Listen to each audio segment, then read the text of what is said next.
Te pika 3 e rendit të ditës, kemi raportin vjetor të Komisionit ad hoc, mbikëqyrës për zbatimin e planit strategjik dhe planit të veprimit për luftimin e korrupsionit dhe krimeve ekonomike për vitin 2025. Pra te kjo pikë kemi këtë raport vjetor nga komisioni që kemi pra ad hoc që ka të bëjë me këtë komision, duke qenë se antarja e këshillit në këtë rast prokuroria Elza Bajrami, Kastrati është njërit edhe kryesuesi e këtij komisioni, toj njëritën që ta bëjë prezantimin e këtij raporti. Unë Elza, fjala për ju.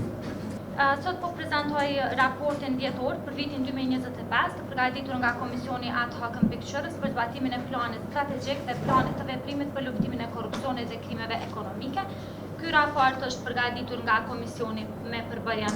paraprake, pra nga ju kryesues kur keni qenë kryetari i këtij komisioni dhe dy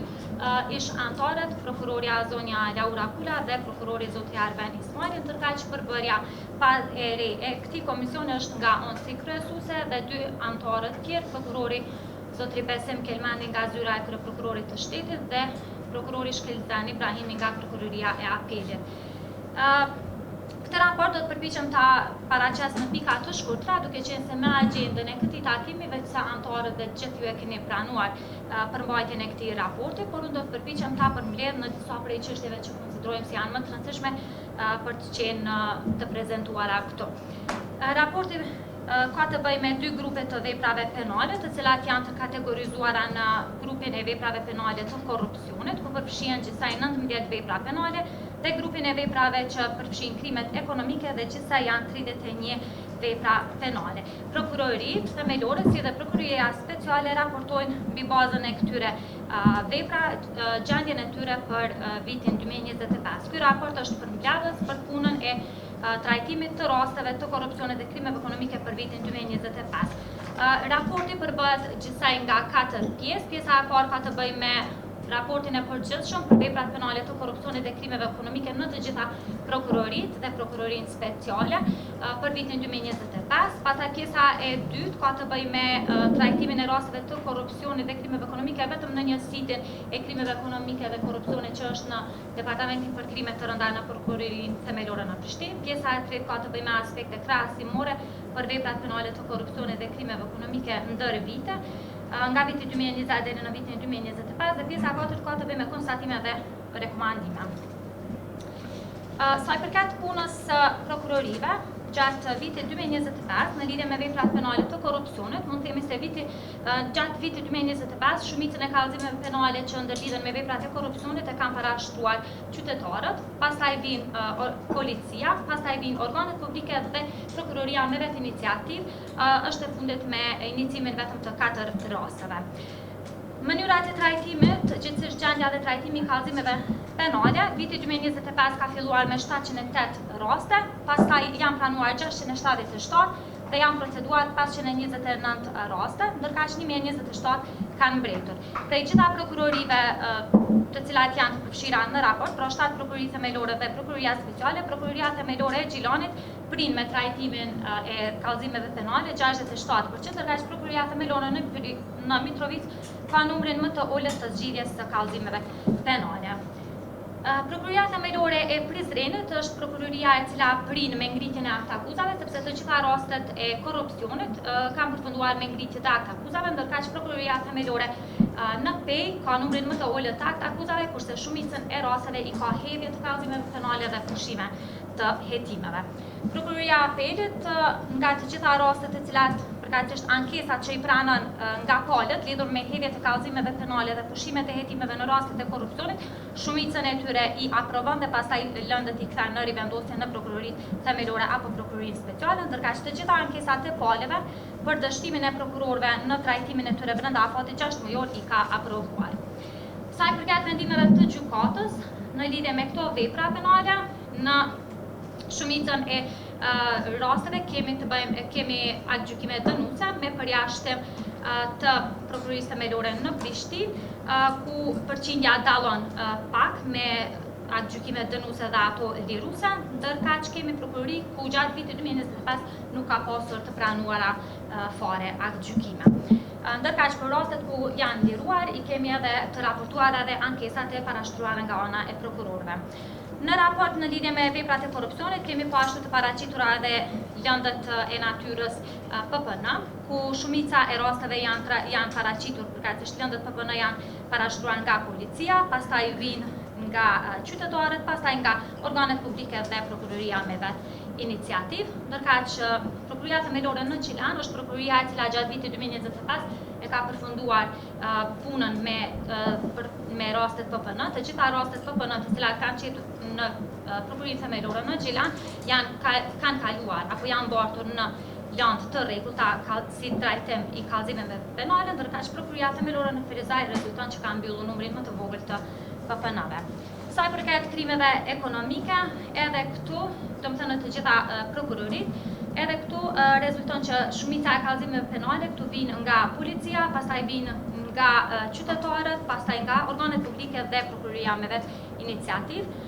Viti 2025, tek rastet e krimeve ekonomike, ka filluar me 507 lëndë, janë pranuar 345, janë proceduar 279 dhe kanë mbetur për trajtim pastaj të bartura në vitin 2026, 696 raste. Prokuroria Themelore në Gjilan është ajo e cila ka proceduar numrin më të madh të kallëzimeve penale që i referohen krimeve ekonomike, ndërkaq Prokuroria Themelore në Mitrovic edhe këtu ka numrin më të vogël të trajtimit të rasteve me kallëzim të natyrës së krimeve ekonomike. Sa i përket mënyrës së procedimit të personave, Prokuroria Themelore në Gjakov këtu prin me ngritjen e aktakuzave, sepse të gjitha rastet që kanë të bëjnë me krime ekonomike kanë përfunduar me ngritje të aktakuzave, ndërkaq Prokuroria Themelore në Mitrovic dhe Prokuroria Speciale të gjitha rastet e krimeve ekonomike për vitin 2025 i kanë hedhje të kallëzimeve penale dhe pushime të hetimeve. Sa i përket aktgjykimeve, pra vendimeve të gjykatës në rastet e krimeve ekonomike, në të gjitha prokurorit, 90% e rasteve kanë përfunduar me aktgjykime dënuese, ndërkaq në 8 raste janë liruar të akuzuarit, për të cilat pastaj shihet se prokurorët kanë parashtruar ankesa në gjykatën e apelit. Sa i përket raporteve të veçanta, këtu viti ka filluar me raste që më shumë paraqiten nga policia, pastaj janë qytetarët, organet publike dhe prokuroria me vetë iniciativë. Prokuroria Themelore në Gjilan edhe tek rastet e krimeve ekonomike nuk ka raste të mbetura PPN, sepse të gjitha kanë kaluar në regjistrin PP, ndërkaq Prokuroria Themelore në Prishtinë i kanë mbetur domethënë raste që kanë kaluar edhe për vitin 2025 për të trajtuar. Pjesa e dytë e raportit ka të bëjë me njësitjen e korrupsionit që funksionon vetëm në Prokurorinë Themelore në Prishtinë, në Departamentin për krime të rënda, ku në këtë prokurorinë, siç e dim, më përpara ka funksionuar në kuadër të Departamentit të Përgjithshëm edhe njësiti për krime ekonomike, mirëpo i cili me vendimin e Këshillit Prokural në vitin 2021 është shuar dhe tani funksionon vetëm në kuadër të Departamentit për krime të rënda. Në këtë raport, sa i përket krimeve korrupsionit dhe krimeve ekonomike, janë të pasqyruara edhe zgjidhja e rasteve nga prokurorët veç e veç. Ajo që është e rëndësishme të themi është se në draft raportin e këtij viti, ne kemi para përfundimit të raportit kemi kërkuar edhe një nga prokurorisë Themelore në Prishtinë që të bëjë rishikimin e të dhënave statistikore dhe kemi kërkuar që të bëjë barazimin e tyre me SMIL dhe me të dhënat që janë nga zyra e statistikave dhe pas një afati prej 2 javor që e kemi kërkuar nga kryeprokurori, të njëjtit i kanë barazuar statistikat dhe kështu që kemi një barazim të statistikave mes zyrës së statistikave që i raporton Komisionit dhe asaj që raporton Prokuroria Themelore në Prishtinë. Pjesa e tretë ka të bëjë me aspektet krahasimore për veprat penale të korrupsionit dhe krimeve ekonomike, që është më tepër në aspektin teknik, përqindje numra, kështu që nuk do të ja të lëshohem më tepër në këtë për të mos humbur kohë, për shkak se është më shumë çështje teknike për të cilën të gjithë anëtarët padyshim se kanë pasur mundësi që ta lexojnë dhe kanë pasur gjatë kësaj kohe, domethënë nga caktimi i takimit. Ajo që ka në fund do doja të cek është që ky raport të miratohet nga Këshilli me rekomandimet të cilat veç janë në të dhëna në këtë raport. Po gjithashtu doja t'ju njoftoj se tani si komision në përbërje prej 3 anëtarëve. Pra, siç e ceka më herët, jemi në punë të përpilimit të raportit për 6 mujorin e parë të vitit 2026, jemi duke i zhvilluar vizitat në për prokurori, deri më tani kemi vizituar 6 prokurori, na kanë mbetur vetëm edhe 2 prokurori për të vizituar dhe pastaj për ta përmbyllur raportin e këtij viti. Ajo çka do të kërkoja nga Këshilli gjatë punës që kemi hasur është që të na autorizoj dhe të na mundsohet neve si komision që të bëjmë edhe një herë rishikimin e listës së veprave penale, ato që janë të korrupsionit dhe krimeve ekonomike, për shkak se kemi po një disharmoni tek prokurorit me rastin e raportimit të grupeve të veprave penale. Në fund rezulton domethënë që rastet janë mirë, po i kategorizojnë në grupe e ndryshme të krimeve ekonomike dhe korrupsionit, kështu që në raportin e ardhshëm që do ta paraqesim, të kemi një rishikim, ta kemi raportin me rishikimin e veprave penale, pra cilat janë konkretisht në grupin e korrupsionit dhe cilat janë në grupin e veprave penale të krimeve ekonomike, sepse këtu e kemi pa tash tek 6 mujore e pam që ka një disharmoni tek prokurorët kur raportojnë. Përndryshe i propozojmë Këshillit që ta miratoj raportin dhe i njëjtë pastaj edhe të publikohet për qëllime të informimit të publikut. Faleminderit. Faleminderit Elza, e di që ka qenë një raport voluminöz dhe ju ra shumë me po këtë prezantim. Të thotë vetëm për anëtarët e tjerë të Këshillit, krahas rekomandimeve që gjenden këtu, ju propozoni një rekomandim shtesë që jetë, që ka të bëjë me rishikimin e veprave penale që janë po, që nga ana e Këshillit që e kërkoni. Krahas këtyre që janë këtu shumë. Okej, mirë. Atëherë, po e hapi për diskutim, ka dikush që dëshiron me marrë fjalën dhe me diskutim lidhur me këtë raport? Cifrat që janë në këtë raport, siç shihet, janë diku rreth 7 detyra që do të jepen si shihet, pra nga ky raport janë diku rreth 7 detyra, respektivisht autorizime që do të jepen nga Këshilli Prokurorë i Kosovës këtij komisioni ad hoc, që ka për të bë disa koluptime që ndërlidhen me disa çështje për shkak të disa ku dikun është nivel më i lartë, dikun më i ulët nga mesatarja në sistemin prokuror i lëndëve që trajtohen që kryen gjithë ato. Prandaj për më tepër, kjo do të jetë më tepër një detyrë shtesë për komisionin përkatës, që do ta bënë deri në raportimin e radhës, në mënyrë që të merret me